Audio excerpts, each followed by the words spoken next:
اس لیے کہ جب ہم ایک دوا کھاتے ہیں، جب ہم کوئی غذا استعمال کرتے ہیں، دوا استعمال کرتے ہیں، تو تھوڑے ہی دنوں میں ہم اپنا جائزہ لیتے ہیں، شیشہ دیکھتے ہیں کہ لکھا تو تھا کہ رنگ سرخ ہو جاتا ہے، کوئی سرخی بھی ہمارے چہرے پر آئی ہے نہیں، کہا تھا کہ آثار مضبوط ہوتے ہیں، ہمارے اٹھنے بیٹھنے میں کوئی فرق پڑا یا نہیں۔ اللہ کے بندے، قرآن اتنا بڑا کامل ہے، قرآن فرماتا ہے، وہ خود فرماتا ہے انما المؤمنون الذين اذا ذكر الله وجلت قلوبهم واذا تليت عليهم آياته زادتهم ایمانا وعلى ربهم يتوکلون۔ یاد رکھو، ایمان والے صرف وہ ہیں جب اللہ کا نام ان کے سامنے لیا جاتا ہے تو ان کے دل لڑک جاتے ہیں۔ وَإِذَا تُلِيَتْ عَلَيْهِمْ آيَاتُهُ، جب ان پر ان کی اس کی آیتیں پڑھی جاتی ہیں، زادتهم ایمانا، ان کے ایمان بڑھ جاتے ہیں۔ قرآن سننے سے، قرآن پڑھنے سے ایمان میں اضافہ ہوتا ہے۔ اگر ایمان نہیں تو ایمان پیدا ہوتا ہے، بشرطے کہ دل میں اللہ کا خوف ہو، اللہ کی خشیت ہو، اللہ کے حقوق جانے کا تصور ہو، دل میں زندگی کی رمق موجود ہو، کچھ نہ کچھ کرنٹ تو وہاں ہو، تو پھر یہ ایسا دل سے جنریٹ کرتا ہے کہ خطاب کے بیٹے کو فاروق اعظم بنا دیتا ہے۔ یہ قرآن ہی تو تھا، قرآن ہی تو تھا جسے سن کر خطاب کے بیٹے کا دل موم ہو گیا۔ وہی جو اپنے بہن کو پیٹتا تھا، وہ جو اپنی لونی کو پیٹتا تھا، جو اس قدر اسے اسلام لانے پر مارتا تھا اور خود ہی تھک کر بیٹھ جاتا تھا تو کہتا تھا یہ نہ سمجھنا کہ تمہیں چھوڑ دیا، سستانے کے لیے یہ وقفہ دیا ہے۔ اتنا سخت دل خطاب کا بیٹا، اونٹوں کا چرواہا، اللہ تعالیٰ نے جب اس کی تقدیر بدلی، جب اس نے قرآن سنا تو ایسی چند آیتیں ہی تو سنی تھی کہ وہ کس قدر نرم و گزار ہوا، کس قدر نرم دل ہوا کہ جب بایا خلافت اس کے کندھوں پر پڑا، خطاب کے اونٹوں کا چرواہا امیر المومنین بنا، خطاب کے اونٹوں کا چرواہا امیر المومنین بنا، اور پھر وہ اللہ اکبر مدینے میں بیٹھا ہوا کہتا ہے، مدینے میں بیٹھے ہوا کہتا ہے کہ اگر فرات کے کنارے کوئی بکری کا بچہ بھی پیاسا مرتا ہے تو عمر اس کا بھی مکار ہے۔ یہ ہے قرآن کا اثر۔ قرآن کی چند آیتوں نے ایسی کایا قلم کر دی، ہمیں بھی دیکھنا چاہیے کہ ہم نے پورا قرآن سن لیا الحمدللہ، لیکن ہماری رمضان سے پہلے اور بعد کی کیفیت میں کوئی فرق نہیں پڑا۔ اللہ کے بندو، یہ قرآن ہے، یہ یاد دہانی ہے، ان هذه تذکرہ فمن شاء اتخذ الی ربہ سبیلا۔ اللہ فرماتا ہے یہ یاد دہانی ہے، یہ تمہیں جھنجھوڑنے کے لیے ہے، اگر تم سوئے ہوئے ہو تو تمہیں جگانے کے لیے ہے، اگر غفلت میں ہو تو تمہیں ہوش میں لانے کے لیے ہے۔ ان هذه تذکرہ، یہ یاد دہانی ہے، فمن شاء اتخذ الی ربہ سبیلا، جسے کچھ ہوش ہے اسے چاہیے کہ ابھی سے اپنے رب کی طرف ناپنا شروع کر دے، جہاں ہے وہیں سے اللہ کی طرف پلٹ آئے، اللہ کی راہ کی طرف لوٹ آئے، صراط مستقیم کو اپنا جادہ بنا لے اور منزل مقصود کی طرف سفر شروع کر دے۔ ان هذه تذکرہ، اور یاد رکھو یہ عام طرح کا نوٹس نہیں ہے، یہ کسی مخلوق کا کلام نہیں ہے، یہ کسی واحد کا آواز نہیں ہے، کسی ناصح کی نصیحت نہیں ہے، کہ اللہ رب العالمین کا کلام ہے، اللہ رب العالمین کا کلام ہے، یہ فریاد نہیں ہے۔ مجھے تعجب ہوتا ہے کہ ہم قرآن کی فریاد نامی نظم سنتے ہیں، پڑھتے ہیں، بہت بڑے شاعر کا کلام ہے، لیکن اللہ نے معاف کرے، قرآن فریاد نہیں ہے، نہ قرآن فریاد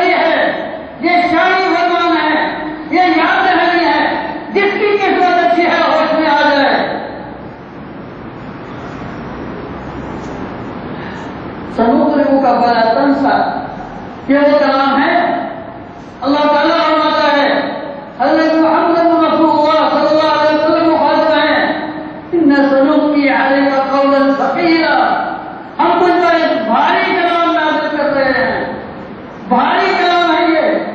حضرت محمد رسول اللہ صلی اللہ علیہ وسلم جب اسے وصول کر رہے ہوتے تھے، جب جبریل امین وحی لے کر آتا، حضرت عائشہ ام المومنین کہتے ہیں رضی اللہ عنہ کہ سردی کے دنوں میں رسول اللہ صلی اللہ علیہ وسلم کی پیشانی سے پسینہ نچلنے لگتا، یتفسد عرقا، جیسے فضل کی ہوئی سر پھٹتی ہے، جیسے تیزی سے خون فضل سے بہتا ہے، اس طرح آپ کی پیشانی مبارک سے پسینہ تیزی سے بہنے لگتا۔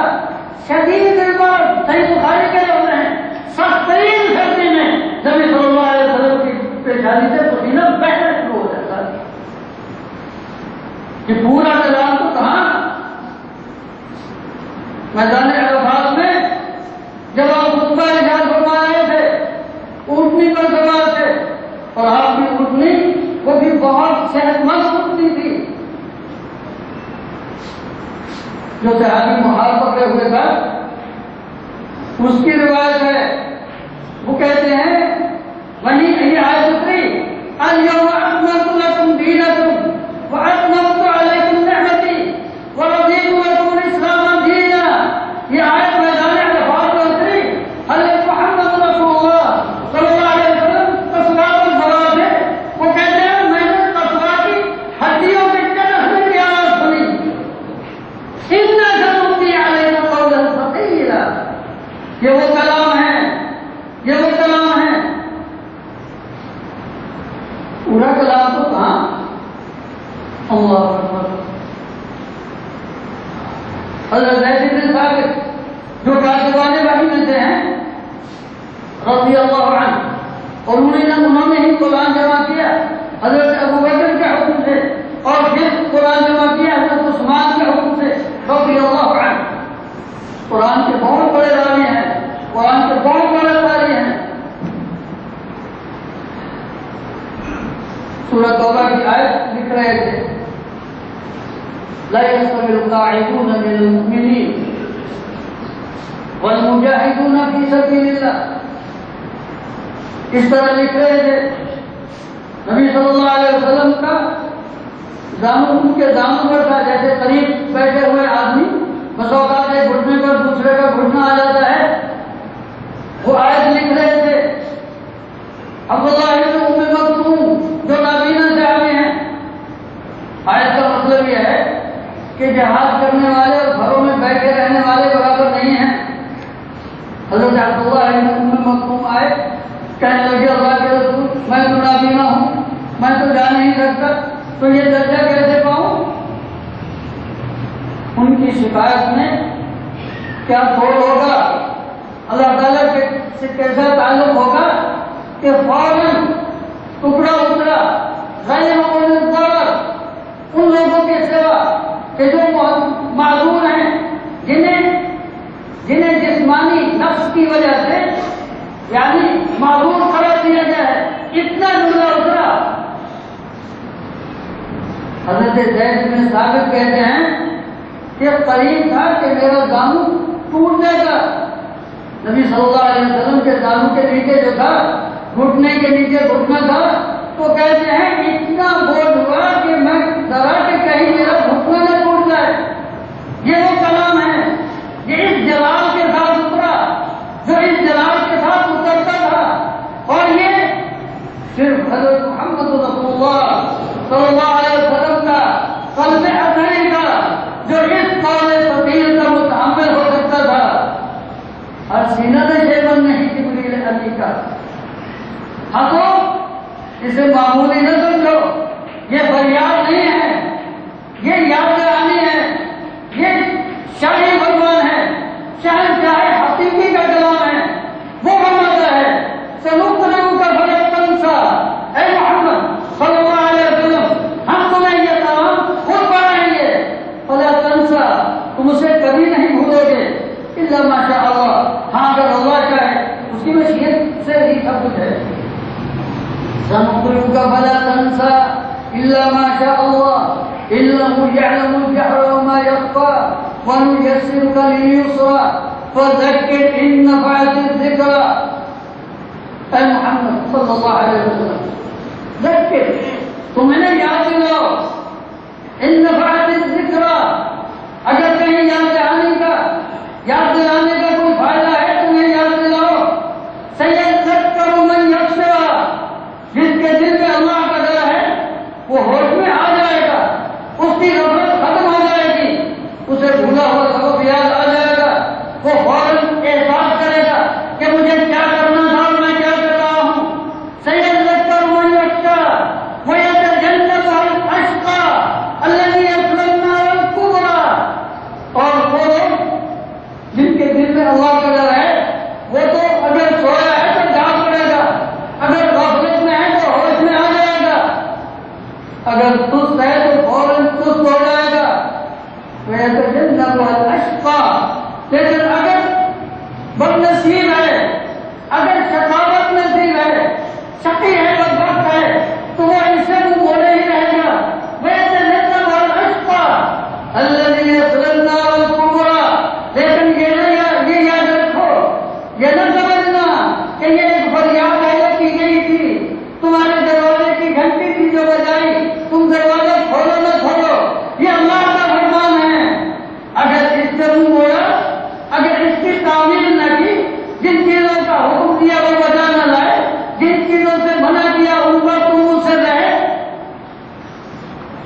ویتجنبها الاشقی الذی یصلی النار الکبری، بہت بڑی آگ کا ایندھن بننے والا ہے.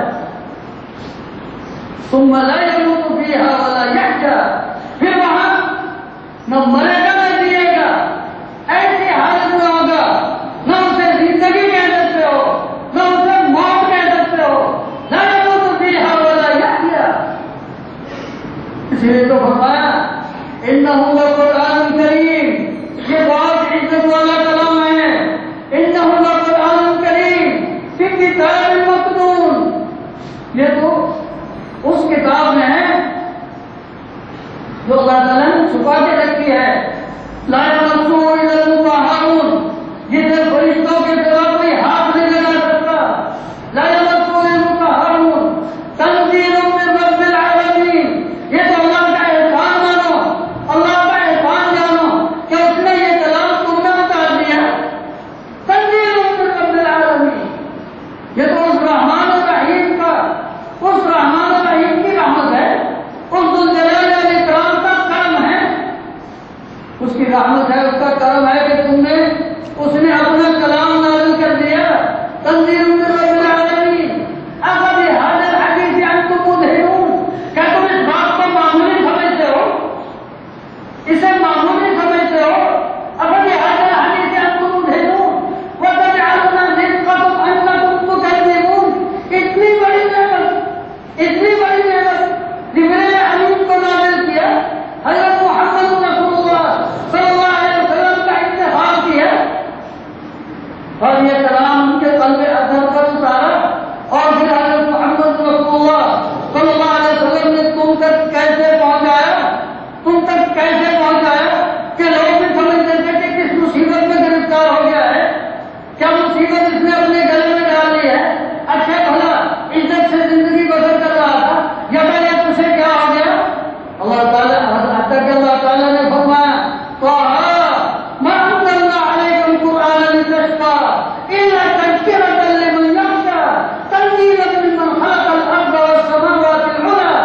اے محمد صلی اللہ علیہ وسلم، ہم نے یہ قرآن تمہیں ستانے کے لیے تو نہیں اتارا، یہ تمہیں کسی مصیبت میں نہیں ڈالا.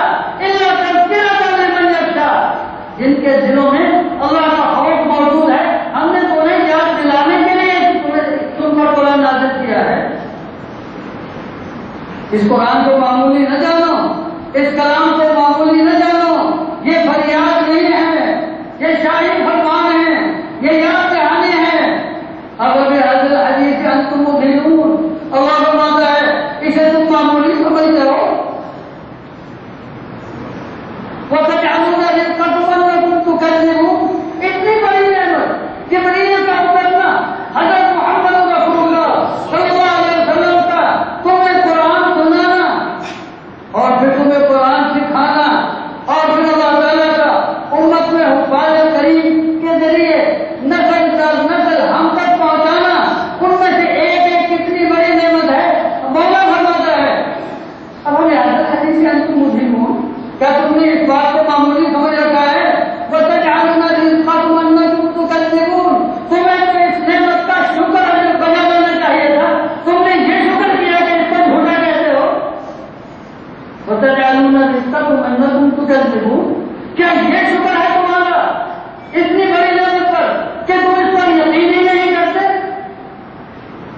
تجعلون رزقكم أنكم تكذبون فلولا إذا بلغت الحلقوم وأنتم حينئذ تنظرون ونحن أقرب إليه منكم ولكن لا تبصرون. تو کیا سدا اسی دنیا میں رہو گے؟ کیا تم ہمیشہ کے لیے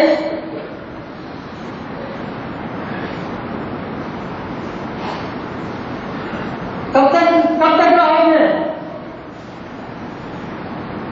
کب تک اسی طرح رہو گے؟ قرآن فرماتا ہے ایک وقت آئے گا جب یہ سانس حلق میں گر جائے گی.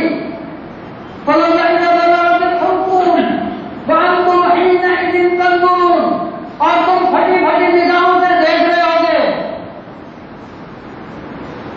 وَنَحْنُ أَقْرَبُ إِلَيْهِ مِنكُمْ وَلَكِنْ لَا تُبْصِرُونَ. اور ہم تمہارے بے شمار سے زیادہ قریب ہم ہوں گے، تم دیکھتے نہیں. فَلَوْلَا إِن كُنتُمْ غَيْرَ مَدِينِينَ. پھر ایسا کیوں نہیں ہوتا؟ اگر تمہارا حساب نہیں ہونا ہے تو پھر ترجعونها تم صادقین. اس جانے والے کو تم واپس کیوں نہیں کر لیتے؟ اگر تم اس زعم میں، اس گمان میں یا بدگمانی میں سچے ہو کہ تمہارا حساب نہیں ہونا ہے، اگر تم سچے ہو تو اس جاتے ہوئے کو روک کر نہیں لیتے. اللہ فأما إن كان من المقربين فروح وريحان وجنة نعيم. ہاں اب 3 درجات ہیں اسی قرآن پر ایمان لانے کے نتیجے میں، قرآن سننے سنانے کے نتیجے میں ہونا کیا چاہیے کہ انسان قرآن پڑھتا ہے اور اللہ کے قریب کر جاتا ہے. یاد رکھیے اللہ تعالیٰ کے تصرف کا ذریعہ اس کرام الہی سے بڑھ کر نہیں ہے. قرآن پڑھیں، ایک ایک آیت آپ کو اللہ کے قریب کرتی ہے. قرآن سنیں، ایک ایک لفظ، ایک ایک آیت آپ کے لیے جنت کی منزل طے کرتا ہے. اسی کا تو بدلہ جو فرمایا